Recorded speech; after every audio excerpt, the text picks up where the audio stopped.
가장 많은 문자가 오는 시간입니다. 노르가즘 정의당 노회찬 원내대표 나오셨습니다. 안녕하십니까? 네, 안녕하십니까? 예. 저희가 이제 1주년 공개 방송을 계획하고 있거든요. 예. 언제죠? 그게 이제 9월 20 며칠인데 26일인가 그렇습니다. 예. 예. 저희가 이제 공개 방송을 할 때, 노회찬 대표님이 나오셔서 첼로를 연주할 거라고 저희 작가들이 다 굳게 믿고 있습니다. 제가 얘기했죠, 그때. 예. 하겠다고. 우리 김어준 공장장께서 네. 정의당 입당하면 제가. 자, 그럼 하루 입당했다가 탈당하겠습니다. 예. 그럼 제가 한 마디만 켜겠습니다. 뭐 이런 거 있잖아요. 자, 말씀을 이렇게 하시면 아마 맹렬히 연습에 들어가실 거예요. 기대해 주시고요. 또 사건이 많습니다. 일단 이재용 삼성전자 부회장 징역 5년 선고되는 것에 대해서 이제 이건 이제 미국이면 24년 선고됐을 것이다. 이렇게 말씀하셨잖아요. 예. 사실 미국 양형 기준 매뉴얼이라고 아주 이제 정교하게 짜여진 게 있습니다. 아, 그걸 직접 보시고 하신 말씀이에요? 예, 그렇습니다. 이게 따르면은 일단은 뇌물죄만 뇌물 플러스 횡령인데 뇌물죄만 놓고 보자면은 특검이 기소한 거는 모든 뇌물의 총액이 443억이었다. K스포츠 미르까지 합해서. 그래서 특검 주장이 받아들여진 걸 기준으로 하면은 최소 24년 4개월. 이고요. 최소? 예, 최소. 왜냐하면 이 경우에도 이제 양형에 따라서 최장 30년 5개월까지 받을 수 있습니다. 근데 특검 주장 중에서 이제 K스포츠 미르는 안 받아들여지고 승마 부분만 이렇게 77억만 인정됐잖아요. 재판부의 주장에 따르더라도 미국 같은 경우는 이게 최소 15년 그리고 최장 19년. 최소가 15년이라는 예. 거예요. 근데 이게 다 횡령을 빼고 뇌물만 가지고 따진 거고요. 횡령까지 보태게 되면 여기서 더 늘어나겠죠. 뭐 9개월로 재산 도피하는 것도 빠진 거고요. 그렇습니다. 예, 그것도 빠진 거죠. 네. 그러니까 뭐 20몇 년 최소 20몇 년 선고되었을 것이다. 그러니까 어찌 보면 이거는 뭐 판사 재량보다도 한국의 법률 자체가 이런 범죄들에 대해서 이런 반사회적 범죄들에 대해서 관대하게 지금 법이 되어 있기 때문에 그렇습니다. 그러니까 이 재벌들에게 한국 사회가 좋은 사회죠. 네. 한국의 법이 대표님에게는 굉장히 가혹했던 것은 제가 기억하고 있습니다. 법도 가혹했고 그다음에 이제 법을 또 잘못 제가 볼 때는 아마 그것도 청와대에서 이게 논의를 하지 않았나. 그렇겠죠. 네. 국회의원직을 상실하셨잖아요. 네. 그러니까 그게 아마 그런 이제 청와대 비서실 회의 같은 데서 그래서 저는 그거 한번 좀 들여다보고 싶어요. 이번에 청와대에서 발견된 그 파일. 네, 그 시기가 제가 대법원에서 판결받던 그 시기에 해당되더라고. 그러고 보니 삼성과 대단한 악연이 삼성 X파일을 이제 공개하셔가지고 통신비밀보호법인가요? 뜬금없이 적용당해서 그 직을 상실하셨죠. 국회의원 진짜 어렵게 됐는데.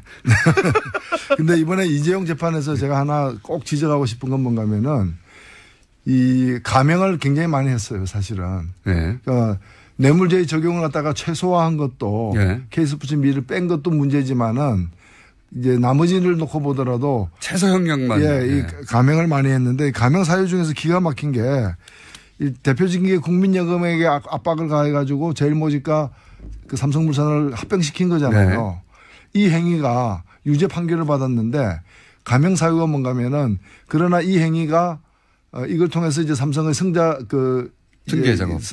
증여권 승계 구도를 이제 만들어낸 이 그 범법 행위가 이재용 개인의 이익만이 아니라 계열사의 이익에도 기여했으므로 감형한다 이래 돼 있어요. 계열사의 이익은 이재용의 이익이 아닌가요? 그렇죠. 그럼 예를 들면은 도둑이 돈을 훔쳤는데 그 돈을 가지고 생활비로 내놨다 일부를. 그러면 도둑 개인만이 아니라 가정의 이익에도 기여하였으므로 감형한다. 식당 가서 그거 가지고 뭐 비싼 밥 사 먹으면은 국가 경제에도 기여한 바 있으므로 감명한다. 이게 말이 되는 얘기냐. 이게. 식당 주인의 복지에도 기여했으므로 감명한다. 이런 거 아닙니까? 그러니까 이거는 부당이익이기 때문에 원천적으로 범법 행위를 통한 부당이익이고 예를 들면 작물이잖아요. 훔친 물건인데 그 훔친 물건을 가지고 누구한테 그 동네 사람에게 나눠줬다 그래가지고 동네 화목에 기여한 바 크므로 감명한다. 이게 말이 안 되는 거죠. 동네 사람도 아니에요. 예. 본인이 오너인. 그리고 그 계열사라는 게 그 본인 이익이 결국에 본인에게 이렇게 집중되는 건데 말이죠. 자, 그 대목에 대한 지적 굉장히 많은데 또 하셨고 이렇게 되면 이재용 부회장에게는 물론 뭐 이재용 부회장에게 너무 과한 징역이 선고됐다고 하는 측도 있긴 합니다만 이재용 부회장이 말씀하신 대로 그렇게 많이 감형을 받았다면 반면에 어쨌든 뇌물죄는 적용이 됐기 때문에 박근혜 전 대통령 재판에는 아주 불리하게 적용할 수 있다. 이렇게들 얘기해요. 그렇습니다. 예. 제가 볼 때 2심에서도 2심에 어떻게 될 것이냐가 관심들이 많은데 이 뇌물죄가 무너지지 않는 한 네. 일단 뇌물죄가 유지되는 한 더 이상 감형되기 힘들다라고 보는 거죠. 박근혜 전 대통령은 못해도 10년 이상이 나오게 되는 거죠. 이렇게 되면. 그렇죠. 제대로 된 재판을 한다면은. 예.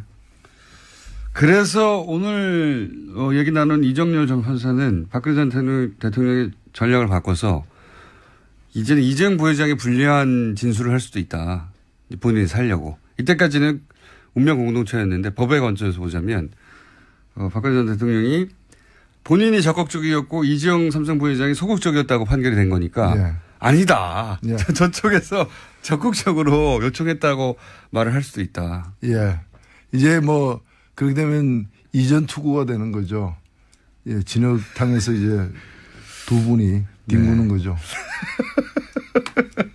자, 뒹군다. 네. 제가 한 말 아닙니다. 자, 다음은 안철수 전 대표가 일각에서는 일자 통과 못하는 거 아니냐. 예. 그 결선 투표까지 가는 거 아니냐고 했는데 턱걸이로 51%로 예. 넘어갔습니다. 넘어가서 결선 없이 당선이 됐는데 이거 어떻게 해석하십니까? 51%. 예, 뭐 선거란 것은 어쨌든 한 표라도 이기면은 그렇죠. 예, 승자가 되는 것이고 룰에 의한 것이니까 큰일 날 뻔한 거죠. 어찌 보면은 큰일 날 뻔했죠. 조금 못 얻었으면 결선으로 가는 거고 결선 갔으면은 이번 그 표 결과 득표 결과를 보니까 결선 갔으면 이기기 힘들었던. 그렇죠. 51%가 아니라 49%였으면 51%가 다른 쪽으로 갔다는 얘기가 되는 거니까. 근데 여하튼 이겼으니까 뭐 이긴 뒤에는 그냥 넘어가는 거죠. 어쨌든 당선 자체는 성공이라고 볼 수 있는데 또 이게 지금 만만치가 않겠다 싶은 게 저도 한번 얘기한 적이 있는데 한 분 제외하고 여성위원장 한 분 제외하고는 근데 여성위원장은 또 안철수계로 분류되지 않아요. 안철수계로 분류되는 최고위원들은 다 원외 국회의원이 돼본 적이 없고 보통 국회의원들은 이분들을 국회의원 지방생이라고 막 이렇게 낮춰 부르는데 국회를 경험한 적 없고 그리고 이제 지도부가 됐는데 아무도 본회의장에 못 들어가고 법원도 제출할 수 없고 표결에도 참석할 수 없고 이러면 나머지 40여 명이 이르는 국회의원들이 이 지도부의 판단을 존중할 것인가 경험상 어떠십니까? 예, 이게 좀 불안정 요소가 아무래도 있는데 이 당이 처음 만들어지는 어떤 동기, 배경 자체가 그 안철수 대표의 어떤 대권 도전을 위해서 만들어진 거 아닙니까? 본질은.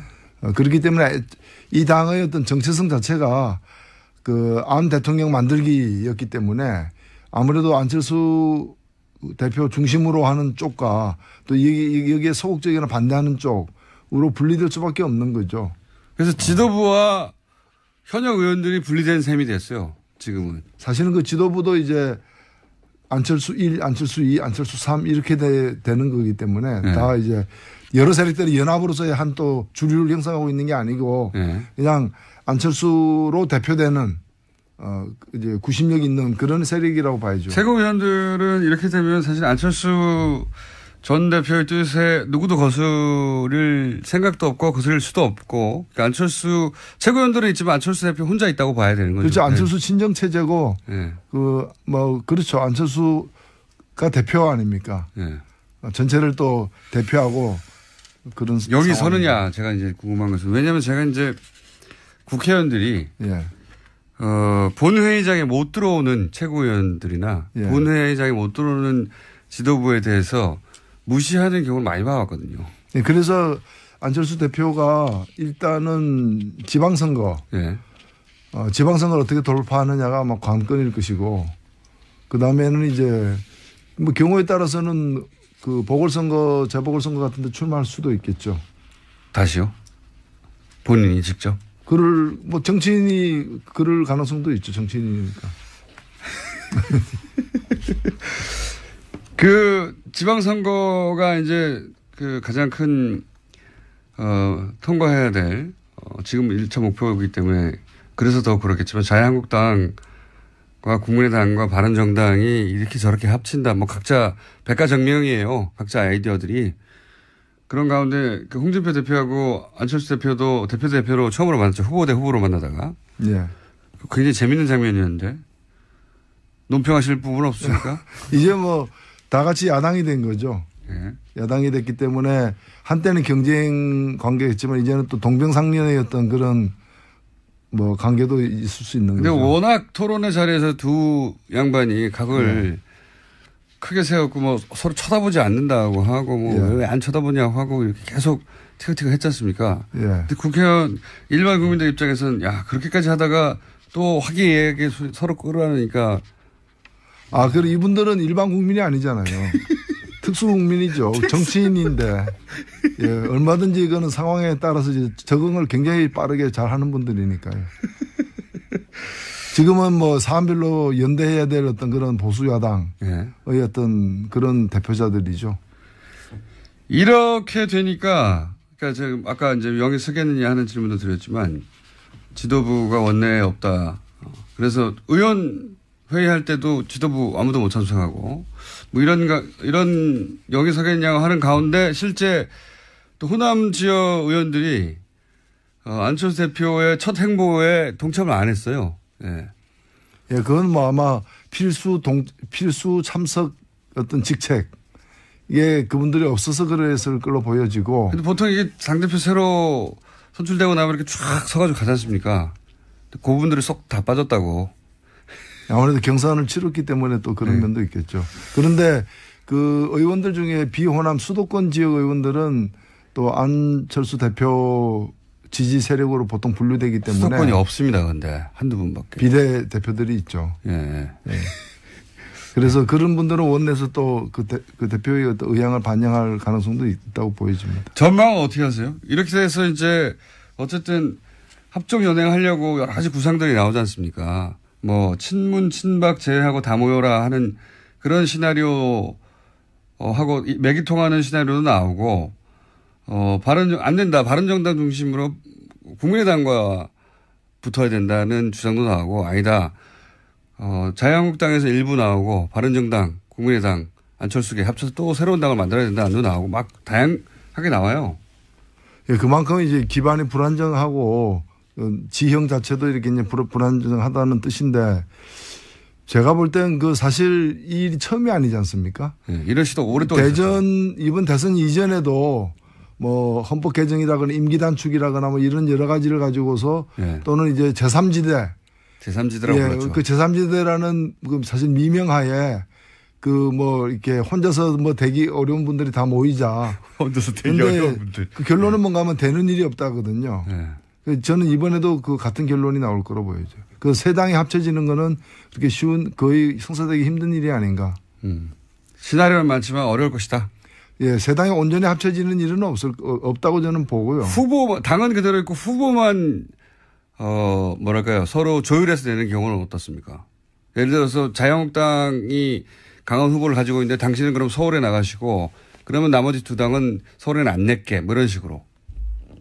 그게 굉장히 복잡한 게 사실은 이 수학을 해야 되는. 그런데 그 합의가 이루어지기가 그렇게 쉽지는 않을 거라고 저는 보여집니다. 다 어렵다고 보시는군요. 예. 해보신 경험에 의하면 과거에. 아니 그러면은 서울에 자유한국당 나가고 그럼 경기도는 이제 바른당 나가고 어차피 지사가 있으니까 그런 식으로. 그러면 부산에 그럼 국민의당 나간다는 얘기는 국민의당 입장에서는 아무것도 하지 말란 얘기 같은 합의죠. 그래서 국민의당의 안철수 대표가 나가야 된다고 박지원 전 대표가 주장하는 것 같기도 하고요. 그렇게 서로 역할 분담을 하기 위해서. 예. 그게 가능하겠습니까? 그거는 거의 뭐 괌 포위사기를 하는 게 아니라 괌 한복판에 핵폭탄 터뜨리는 것으로 받아들여질 텐데. 가능하기 어려울 것이다. 예, 이거 예전에 사실은 지금의 민주당이 야당 시절에 정의당이나 진보정당과 그 야당 후보 단일화 뭐 이런 노력 일환으로 많이 시도했다가 그렇게 성공적이지 않았던 과거가 있죠. 예, 뭐 그때하고 좀 경우의 차이는 있다고 보여지는데, 예를 들면 합당 같은 것도 잘 안 되지 않습니까? 그게 쉬운 일이 아니지 않습니까? 물론 지금 유일하게 가능성이 있는 것이 자유한국당과 바른정당의 어떤 특정한 어떤 뭐 박근혜 전 대통령 제거라거나 여러 가지 특정한 어떤 상황이 창출되게 될 때 그중에 또 일부 내지 다수가 이제 흔들리거나 하는 상황은 올 수 있으리라 보여지는데 그 이외에 이 세 당이 함께 움직이는 지형의 변화는 다들 이제 자기중심적으로 생각하고 자기들이 다른 당은 나아지지 않겠지만 우리는 앞으로 남은 기간 동안 나아질 수 있다. 뭐 이런 생각들을 다들 하고 있는 상황이어서 나아질 가능성이 없다는 게 확인되는 시점까지는 별로 안 움직일 것 같고 그 움직이는 시점은 다음 총선 직전 정도가 되지 않을까 싶기 때문에 3년 정도 남았다. 예. 말하자면. 예. 남았기 때문에 그렇잖아요. 다시 도전해보고 싶은 생각들이 이제 다시 있는 거죠. 어렵다는 게 전망이십니다. 자, 어제 법사에 계시니까 또 이 질문을 드려야 되겠는데 이유정 헌법재판관 후보자에 대해서 보고서 채택이 안 됐습니다. 일단 이유정 후보자는 어떻게 평가하십니까? 예, 뭐 소문난 잔치에 먹을 게 없었다. 예. 저는 그렇게 보는데 일단 처음에 제기된 것은 이제 여러 후보들 내지 정당들 심지어는 뭐 민주노동당까지도 홍보대사 내지 지지선언 예. 이런 데 참여를 한 바가 있기 때문에 정치 편향이 너무 심한 거 아니냐라는 지적을 일부 보수 야당으로부터 받았는데 예. 막상 그 뚜껑을 열어보니까 그렇지 않았다는 거죠. 심지어는 오히려 과거에 이제 민정당 국회의원을 2번이나 지내고 총 국회의원 4번이나 지낸 예. 대구 출신의 한병채 예. 헌법재판관 같은 경우에는 85년 선거에서 민정당에 낙선하고 민정당 후보로 나가서 선거 낙선하고 3년 후에 헌법재판관이 됐어요. 뭐 그건 평민당 출신도 이제 그런 분이 계셨고 그래서 국회의원을 아예 했던 분들도 나왔다. 예. 예. 당적을 가졌던 분들도 나왔는데 제가 이유정 이 후보자에게 당적 가진 적 있냐 하니까 없다 그러는 거예요. 그리고 수백 명이 이렇게 지지하는 그런 어떤 선언에 소수 약자들을 대변하는 정치 세력이기 때문에 이름을 올렸다. 뭐 이런 정도 가지고 정치 편향이 있다고 볼 수 없는 것이고요. 그다음에 경제적으로 뭐 몇 가지 흠이 있는 거 아니냐 했는데 다 소소한 뭐 딸에게 유학 비용으로 송금한 것이 딸이 이제 뭐 갑자기 이런 일 당하니까 계좌 하나를 갖다가 이제 신고를 덜 하고 나중에 신고한. 근데 이 액수가 다 뭐 증여세를 갖다가 내지 않기 위한 어떤 불법 증여나 이런 흔적을 찾기 힘들었기 때문에 문제가 없는 거고 유일하게 남은 게 한 4년 동안에 주식 투자해서 10억 벌었다는 건데. 그런 실력도 있습니까? 예. 예, 그게 이제 국내 경제 사정에 왜 계속 그쪽으로 안 하고 이쪽으로 왔느냐 뭐 이런 질문이 왜 렌버핏처럼 안 하고 왜 또 헌법재판관 되려고 하느냐. 근데 뭐 그런 얘기 할 수는 있지만 거기 불법이 없는 한. 예, 그렇죠. 그러니까 이게 지금 뭐 보고서 채택을 안 했는데 보면 이게 다 법사위인데 그래도 기본적으로 우리가 무죄 추정의 원칙이라는 게 있잖아요. 증거가 나오기 전까지는 무죄로 추정을 해야 되고 또 판결이 내려지기 전까지도 그래야 되는데 여기는 보면 유죄 추정의 원칙이에요. 아니라는 게 확실시 않은 다음에는 무조건 유죄로 추정하겠다. 당신은 안 된다. 뭐 이런 거라서 제가 볼 때는 야당들이 뭐 보고서는 채택 안 했지만 이 끝까지 이렇게 강하게 반대할 명분, 이유를 찾지 못했다. 이렇게 보여집니다. 그게 한마디로 잡아내지 못한 거군요. 예. 뭐 어찌 보면은 좀 많이 이렇게 8명 중에서 보수가 6명이나 되고, 그리고 뭐 5명 이상이 서울대 법대 출신이고, 뭐 이런 여러 가지 상황을 또 한 명을 빼고 다 남성이고 네. 뭐 이런 걸 볼 때 오히려 균형을 잡아줄 적절한 이 인선이었다. 저는 그렇게 생각됩니다. 그런데 채택이 되긴 될까요? 지난 경험을 보면 이게 이제 대중적으로 이슈가 되면 어떻게든지 길게 끌고 가고 사람들이 관심이 없으면 금방 통과되더라고요. 근데 일단은 이거는 뭐 대통령이 그냥 임명해도 되는 경우이기 때문에. 그렇긴 합니다. 예, 뭐 그렇기 때문에 며칠 기다릴 것 같아요. 근데 김희수 헌법재판관 그 문제가 더 먼저 네. 이제 표결에 오르지 않겠는가. 아직도 벌써 거의 두 달째 그냥 공전하고 있는데. 그리고 이 자리에서 이 발언도 화제가 됐습니다. 친박계죠. 예. 오선이라입니다. 정가윤 의원이 문재인 대통령이 헌법을 지속적으로 위반해서 탄핵해야 한다고 주장을 해가지고 또 크게 화제가 됐어요. 어떻게 보십니까? 그 자리에 계셨는데. 예, 글쎄요. 저도 뭐 신문에서 봤기 때문에. 그 자리에 안 계셨군요. 예, 발언할 때는 저의 발언 후에 발언을 한 건데. 네. 뭐 그렇게 크게 화제가 되지는 않았어요. 그 종편에서는 크게 화제가 됐습니다. 예? 종편에서는. 그거는 화제라기보다는 화제를 일으킨 거죠. 불을 질른 거죠. 뭐. 뗄감이 없으니까 이런 거 가지고 이제. 그리고 포탈에 이게 기사가 올라가게 댓글이 엄청 많이 달리긴 했습니다. 예, 그거는 봤습니다. 예. 봤는데 뭐 제가 볼 때는 그런 또 생각을 가진 분도 있구나. 예. 굉장히 드물긴 하지만. 하지만. 저는 이 심리가 궁금해요. 그러니까 본인도 탄핵이 실제로 자신이 한 근거대로 될 리가 있다고 생각하지 않았을 거 아닙니까? 설마 오선이나 국회의원 하신 분이 탄핵 사유 몇 가지 얘기하고 정말로 이런 사유로 문재인 대통령이 지금 탄핵이 될 거라고 생각 안 했겠죠. 예. 그죠? 그러니까 본인도 본인이 한 말이 그렇게 될 거라고 생각 안 하잖아요. 안 하죠. 예. 근데 이제 본인도 본인의 주장을 믿지 않으면서 왜 이런 주장을? 그 당 대표도 그런 얘기를 한 번 한 적이 있는데 임기를 못 마칠 거다. 예, 그렇죠. 그런 얘기 탄핵 당할지 모른다. 뭐 이런 게 마치 이제 자신들이 당했기 때문에 아직도 그 충격에서 그 외상후 스트레스에서 못 벗어나는 거죠. 못 벗어나는 거고 뭐 그걸 또 보복을 했으면 하는. 그런 좀 저열한 그런 복수심 같은 게 이제 있을 수도 있겠죠. 복수심에서 한 말이다. 자, 오늘은 그러면 잔잔하게 진행되고 있는데, 한 가지 마지막으로 더 여쭤보고 끝내겠습니다. 서울시장이 안 나가시나요? 저는 지금 창원 시민이자 경남 도민인데, 예의가 아니죠. 서울시장은 어떻게 전망하십니까? 서울시장. 박원순 서울시장은 아무래도 다시 나올 것 같고 서울시장은 어떻게 각축이 이루어질까요? 글쎄요. 지금으로서는 뭐 어찌 될지 모르죠. 솔직히. 그렇긴 하죠. 예. 워낙에 이제 변수들이 있기 때문에 좀 연말 가야 아는 게 아닌가. 지금으로서는 모른다. 본인들도 아마 그렇게 얘기를 다 하시는 것 같고. 정의당에서도 후보를 낼 거죠. 당연히 내야 되겠죠. 당연히 내야 될 텐데. 누가 나옵니까? 그것도 사실은 굉장히 이제 변수가 많죠. 자유한국당에서 누가 나올까요?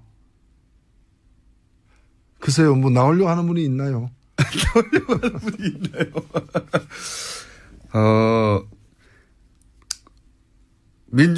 민주당에서는 박원순 서울시장도 경선에 참여해야 되는데. 박원순 서울시장의 가능성이 높겠죠? 경선을 통과할 현재 기준으로 보자면 모르죠. 다 모르신다고. 아니요, 뭐 이제 박원순 시장도 그 거취 문제에 대해서 연말까지 정하겠다라고 일단 그 최근에 공식 입장한 그거 부인하지는 않는 걸로 봐서는 황교안 어떠십니까? 황교안. 지금이 유신 시대가 아니잖아요. 본인 이제 트위터, 페이스북인가 하여튼 SNS 활동도 제법 적극적으로 하시고 뭔가 뜻이 있는 것 같은데. 그거야, 글쎄요. 이게 뭐, 학도 호국단 선거도 아니고. 오늘 노회찬 대표님이 왠지, 뭐랄까요. 약간 기온도 빠지신 게 아침 식사를 못 하고 오셨어요. 기온 빠진 게 아니라, 예. 예, 적절히 쓰고 있죠, 뭐. 적절히요? 예. 아무래도 힘이 없다는 핑계로 다음에 첼로 연주를 안 하려고 하는 거죠. 첼로 연주 저희가 꼭, 하시도록 만들겠습니다. 입당하십시오. 아니, 이렇게 제가 아침에 입당해가지고 첼로 연주 끝나면 탈당할게요. 예, 그건 인정이 안 되는 거죠. 예. 며칠 이상 입당해야 됩니까, 그러면? 10년. 10년. 예, 그래야 강산이 변하니까. 오늘 여기까지 하겠습니다. 정의당 노회찬 대표였습니다. 감사합니다. 네, 감사합니다. 뜬금없이 적용당해서 그 직을 상실하셨죠. 국회의원 진짜 어렵게 됐는데. 근데 이번에 이재용 재판에서 제가 하나 꼭 지적하고 싶은 건 뭔가 하면은 이 감형을 굉장히 많이 했어요, 사실은. 네. 그러니까 뇌물죄의 적용을 갖다가 최소화한 것도 네. 케이스포츠 미를 뺀 것도 문제지만은 이제 나머지를 놓고 보더라도 최소 형량만. 예, 이 감형을 많이 했는데 감형 사유 중에서 기가 막힌 게 이 대표적인 게 국민연금에게 압박을 가해가지고 제일모직과 그 삼성물산을 합병시킨 거잖아요. 네. 이 행위가 유죄 판결을 받았는데 감형 사유가 뭔가 하면은 그러나 이 행위가 이걸 통해서 이제 삼성의 승계 작업. 증여권 승계 구도를 이제 만들어낸 이 그 범법 행위가 이재용 개인의 이익만이 아니라 계열사의 이익에도 기여했으므로 감형한다 이렇게 돼 있어요. 계열사의 이익은 이재용의 이익이 아닌가요? 그렇죠. 그럼 예를 들면은 도둑이 돈을 훔쳤는데 그 돈을 가지고 생활비로 내놨다 일부를. 그러면 도둑 개인만이 아니라 가정의 이익에도 기여하였으므로 감형한다. 식당 가서 그거 가지고 뭐 비싼 밥 사 먹으면은 국가 경제에도 기여한 바 있으므로 감형한다. 이게 말이 되는 얘기냐 이게. 식당 주인의 복지에도 기여했으므로 감형한다. 이런 거 아닙니까? 그러니까 이거는 부당이익이기 때문에 원천적으로 범법 행위를 통한 부당이익이고 예를 들면 작물이잖아요. 훔친 물건인데 그 훔친 물건을 가지고 누구한테 그 동네 사람에게 나눠줬다 그래가지고 동네 화목에 기여한 바 크므로 감형한다. 이게 말이 안 되는 거죠. 동네 사람도 아니에요. 본인이 오너인. 그리고 그 계열사라는 게 그 본인 이익이 결국 본인에게 이렇게 집중되는 건데 말이죠. 자, 그 대목에 대한 지적 굉장히 많은데 또 하셨고 이렇게 되면 이재용 부회장에게는 물론 뭐 이재용 부회장에게 너무 과한 징역이 선고됐다고 하는 측도 있긴 합니다만 이재용 부회장이 말씀하신 대로 그렇게 많이 감형을 받았다면 반면에 어쨌든 뇌물죄는 적용이 됐기 때문에 박근혜 전 대통령 재판에는 아주 불리하게 적용할 수 있다. 이렇게들 얘기해요. 그렇습니다. 예. 제가 볼 때 2심에 어떻게 될 것이냐 가지고 관심들이 많은데 이 뇌물죄가 무너지지 않는 한 일단 뇌물죄가 유지되는 한 더 이상 감형되기 힘들다라고 보는 거죠. 박근혜 전 대통령은 못해도 10년 이상이 나오게 되는 거죠. 이렇게 되면. 그렇죠. 제대로 된 재판을 한다면은. 그래서 오늘 얘기 나눈 이정열 전 판사는 박근혜 전 대통령의 전략을 바꿔서 이제는 이재용 부회장이 불리한 진술을 할 수도 있다. 본인이 살려고. 이때까지는 운명 공동체였는데 법의 관점에서 보자면 박근혜 전 대통령이 본인이 적극적이었고 이재용 삼성 부회장이 소극적이었다고 판결이 된 거니까 아니다. 저쪽에서 적극적으로 요청했다고 말을 할 수도 있다. 예. 이제 뭐 그렇게 되면 이전 투구가 되는 거죠. 예, 진흙탕에서 이제 두 분이 뒹구는 거죠. 자, 뒹군다. 네. 제가 한 말 아닙니다. 자, 다음은 안철수 전 대표가 일각에서는 1차 통과 못하는 거 아니냐. 예. 그 결선 투표까지 가는 거 아니냐. 가장 많은 문자가 오는 시간입니다. 노르가즘 정의당 노회찬 원내대표 나오셨습니다. 안녕하십니까. 네, 안녕하십니까. 예. 저희가 이제 1주년 공개 방송을 계획하고 있거든요. 예. 언제죠? 그게 이제 9월 20 며칠인데 26일인가 그렇습니다. 예. 저희가 이제 공개 방송을 할 때, 노회찬 대표님이 나오셔서 첼로를 연주할 거라고 저희 작가들이 다 굳게 믿고 있습니다. 제가 얘기했죠, 그때. 예. 하겠다고. 우리 김호준 공장장께서 정의당 입당하면 제가. 자, 그럼 하루 입당했다가 탈당하겠습니다. 그럼 제가 한 마디만 켜겠습니다. 도 뭐 이런 거 있잖아요. 자, 말씀을 이렇게 하시면 아마 맹렬히 연습에 들어가실 거예요. 기대해 주시고요.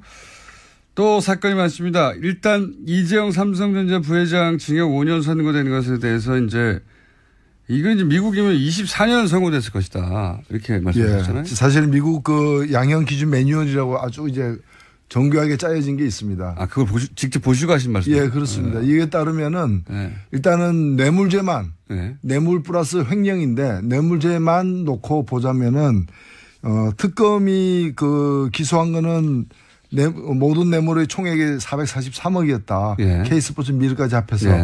그래서 특검 주장이 받아들여진 걸 기준으로 하면은 최소 24년 4개월.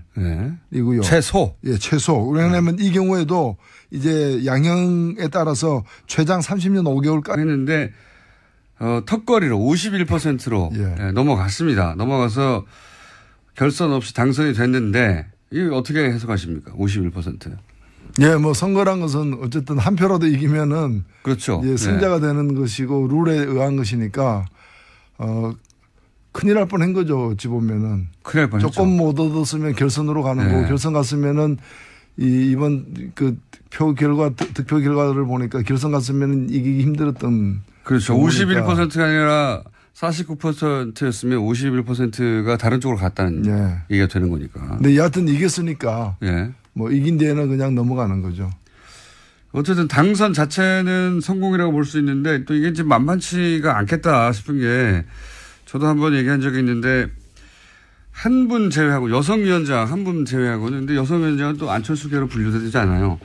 안철수계로 분류되는 최고위원들은 다 원외 국회의원이 돼본 적이 없고 보통 국회의원들은 이런 분들을 국회의원 지방생이라고 막 이렇게 낮춰 부르는데 국회를 경험한 적 없고 그리고 이제 지도부가 됐는데 아무도 본회의장에 못 들어가고 법안도 제출할 수 없고 표결에 참석할 수 없고 이러면 나머지 40여 명에 이르는 국회의원들이 이 지도부의 판단을 존중할 것인가 경험성은 어떠십니까?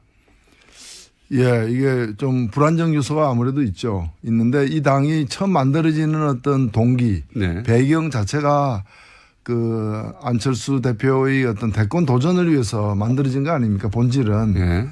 그렇기 때문에 이 당의 어떤 정체성 자체가 받을 수 있습니다.